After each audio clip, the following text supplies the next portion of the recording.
J'ai demandé au secrétaire d'État d'étudier de près les saisies de terres et de fermes en Afrique du Sud, les expropriations et les meurtres de fermiers à grande échelle. En publiant ce tweet surprise il y a quelques jours, le président américain Donald Trump a provoqué un grand émoi en Afrique du Sud, par l'ingérence grossière qu'il manifeste et par les erreurs qu'il exprime. À vrai dire, s'il y a bien eu des saisies de terres et des meurtres de fermiers, la réforme agraire en Afrique du Sud, car c'est de cela qu'il s'agit, reste encore largement à l'état de projet. Riche territoire agricole, l'Afrique du Sud connaît un problème épineux avec ses terres, car la majorité noire a été peu à peu dépossédée par les colons arrivés d'Europe, puis le régime de l'apartheid qui se met en place au XXe siècle. Exemple, en 1913, la loi sur les terres indigènes n'attribue que 7% du territoire aux populations noires.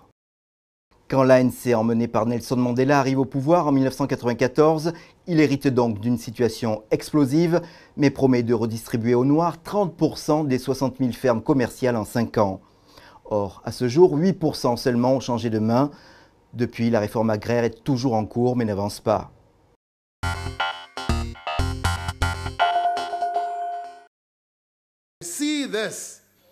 Il faut voir cela comme une occasion de redresser les injustices du passé,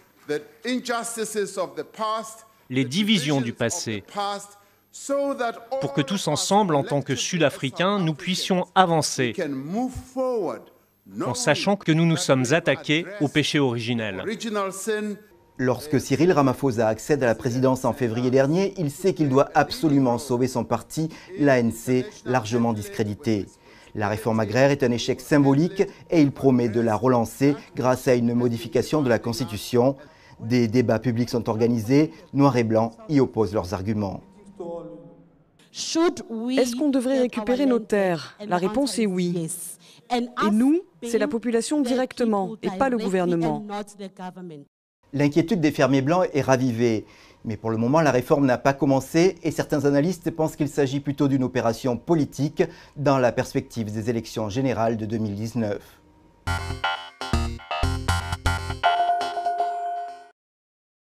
Pour l'année 2016-2017, les statistiques de la police sud-africaine font état de 638 attaques de fermes ayant conduit à 74 meurtres.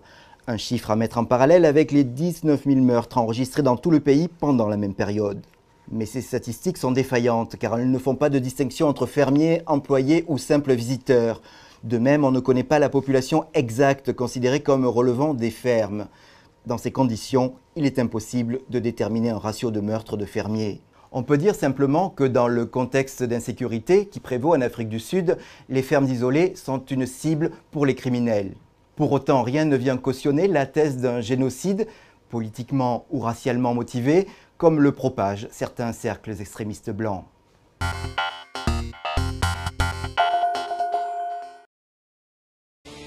Donald Trump ne s'en cache pas, il avait une unique source, une émission de la chaîne conservatrice Fox News qui invitait un commentateur sur la question.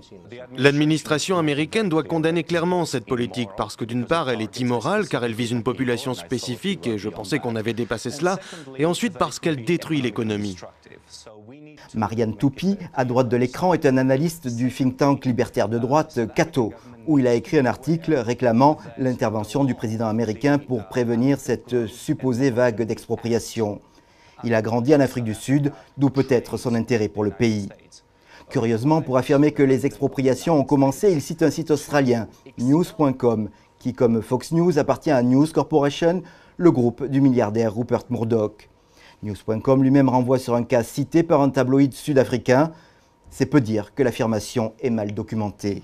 Néanmoins, elle reprend le message d'une ONG sud-africaine assez connue, AfriForum, qui s'est donné pour mission de défendre les intérêts des fermiers blancs supposés persécutés. Naturellement, son combat a peu de succès dans le pays, mais elle tente aussi d'avoir du soutien à l'étranger, dans les milieux conservateurs anglo-saxons. Et elle vient d'envoyer une mission de lobbying en Amérique du Nord. Là-bas, visiblement, elle obtient parfois des résultats.